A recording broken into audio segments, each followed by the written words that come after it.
Bonjour, bonsoir bien-aimés, tout dépend de l'heure à laquelle vous allez nous suivre chez nous. Nous voici avec notre rubrique dans le miroir de la parole, ce rubrique du ministère Famille et Bonheur. Et en ces débuts du mois de juillet, nous commençons déjà par vous souhaiter bon mois de juillet. Nous vous souhaitons, je joins à mon épouse, nous vous souhaitons bon mois de juillet. J'espère que vous avez bien commencé ce mois. Oui, dans le miroir de la parole, nous sommes tous appelés à regarder nos couples dans le miroir et pas n'importe quel miroir, c'est le miroir de la parole de Dieu parce que la parole de Dieu, c'est notre code de conduite. La parole de Dieu nous donne les clés pour bâtir des foyers et des couples solides et heureux. Alors, dans les mois précédents, nous avons tous ensemble réfléchi sur le thème de devenir un, reconstruire et affermir l'unité de votre couple.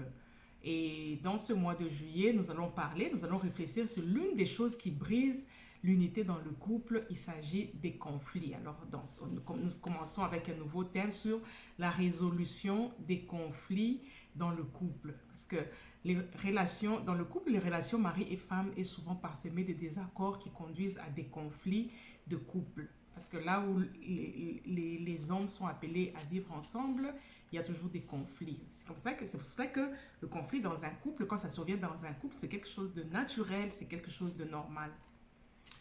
Il ne faut pas avoir peur s'il y a des conflits qui naissent au sein d'un couple. Parce que là où il y a la relation, les conflits sont là aussi. Cela peut arriver dans tous les couples. Mais ce qui est plus important, c'est la manière dont les conjoints arrivent à résoudre les conflits. On reconnaît la maturité d'un couple par leur manière de gérer le conflit. Justement. Quand on regarde un couple, c'est là où on va savoir quelle est la maturité de ce couple. Ouais. Donc, comme on vient de nous dire, les conflits, ça peut arriver dans tous les couples. Il n'y a pas un couple qui peut se dire que nous, depuis qu'on s'est mariés, on s'est jamais pris la tête, on s'est jamais disputé. C'est quelque chose de normal parce qu'on est humain, mais on reconnaît la maturité d'un couple par la manière dont on résout les conflits. Les conflits arrivent, mais il faut bien les Et résoudre. en plus, si un couple n'a pas de conflit, il faut se poser la question. Ah oui.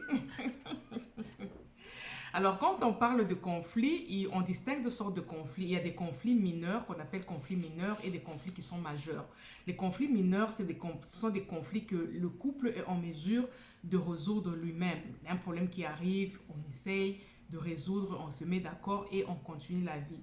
Mais par contre, il y a ces conflits qui sont majeurs, que les couples n'arrivent pas à résoudre lui-même et qui nécessitent, par contre, l'intervention des personnes extérieures au couple. Pourquoi le couple doit-il chercher à résoudre le conflit? Et surtout si nous regardons, nous, en tant que des chrétiens, la Bible recommande dans Éphésiens chapitre 4, verset 26, « Si vous vous mettez en colère, ne péchez point, que le soleil ne se couche pas sur ta colère. » Et voici ces versets bibliques qui nous renvoient qu'en tant que couple, si vous êtes en conflit, comment vous pouvez passer la nuit comme ça? Donc la Bible nous donne la solution. Non, il ne faut pas dormir. Cherchez à résoudre ce conflit. Et surtout, nous sommes dans ce point qui est le conflit mineur. Ouais. Le conflit que le couple est en mesure de résoudre lui-même. Alors, comment est-ce que là, maintenant, nous allons tous analyser avec ce thème sur la résolution de conflits. Comment les conjoints arrivent-ils à se réconcilier après une dispute?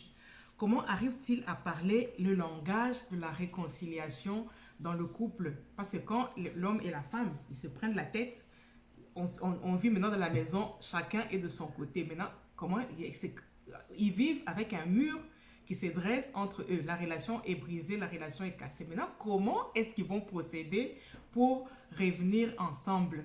Quel est le langage? Est-ce qu'il y a un langage de la réconciliation? Un langage où, quand l'homme parle ce langage-là, la femme, elle comprend que non, il est en train de m'étendre la main. Alors, réfléchissons tous ensemble et dans votre couple, avez-vous un langage de réconciliation, un langage que vous utilisez quand il y a un conflit pour arriver à vous réconcilier? Mais ça, c'est important. Il faut savoir que non, chaque couple doit savoir, doit chercher quel langage qu'ils utilisent.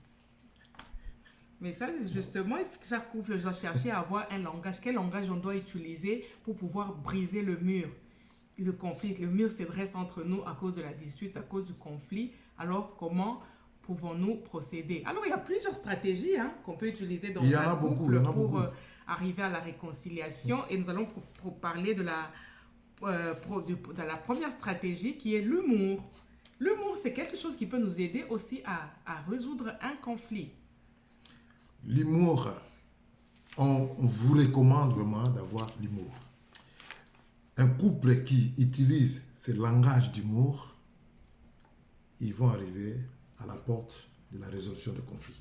Oui, parce que l'humour, justement, ça aide à détendre la tension. Parce que quand il y a une dispute, il y a un conflit dans les couples, il y a une tension entre les deux. Mais si l'un des deux a juste cette sagesse-là de pouvoir utiliser l'humour, ça peut détendre la tension et aider même à résoudre les conflits. Et ce que je peux souligner aussi, il ne faut pas attendre pendant le conflit qu'on puisse avoir l'humour. L'humour, c'est quelque chose qu'il faut chercher toujours à cultiver au sein d'un couple.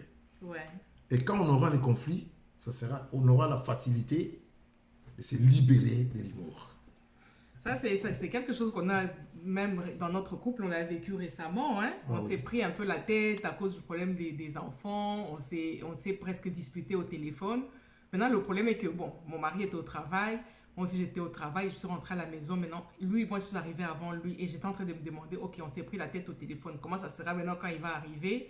Mais je n'avais pas vraiment l'envie de continuer dans cette atmosphère de conflit dans la maison. Alors, lui aussi, de son côté, il était en train de s'armer. Alors, on parle aussi de l'attitude dans laquelle tu étais. J'étais au travail.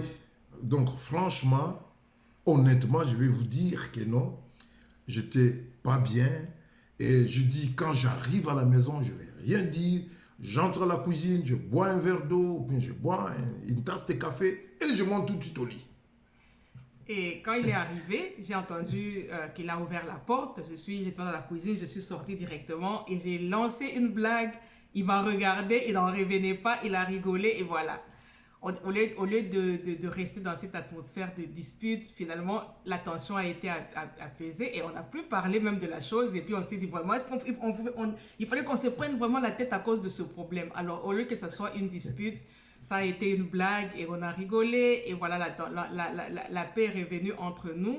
Et on a pu continuer notre chemin. On a passé une bonne soirée. Voilà, juste la sagesse que j'ai eue de pouvoir lancer cette blague, ça a permis d'apaiser la tension. Alors que lui, il venait déjà avec une position qu'en arrivant, il va juste prendre un verre d'eau, il ne va pas m'adresser la parole, il va monter directement dans la chambre. Et voilà, moi je l'ai pris à pied levé avec mon humour et ça a fait qu'on a pu se réconcilier au travers l'humour. Donc l'humour, c'est aussi un élément, une stratégie qui peut nous aider à baisser la tension, mais seulement il faut avoir cette sagesse-là parce que tout dépend, c'est la volonté. Il n'y a pas un conflit qu'on ne peut pas résoudre. Quand on a la volonté, moi j'avais la volonté, je ne voulais pas qu'on puisse avoir cette attitude de disputes et de tensions dans la maison ce soir. J'ai décidé moi-même de casser cette attitude avec l'humour. Alors, c'est une stratégie qu'on vous donne aussi, vous pouvez peut-être l'utiliser, ça va vous aider aussi à résoudre les conflits chez vous. Vraiment, elle m'a bien eu. Et nous avons passé une très belle soirée. Et j'étais apaisé. Et j'ai dit encore merci. Voici le point que nous avons souligné comme l'humour. Alors, n'oubliez pas que la Bible nous recommande que le soleil ne se couche pas sur notre colère. Alors, ça, c'est l'une des stratégies que vous pouvez aussi utiliser pour ne pas laisser le conflit s'enraciner dans votre couple. Alors, là, par là, nous allons vous dire au revoir et à la prochaine encore dans notre rubrique dans le miroir de la parole. À la prochaine, soyez bénis.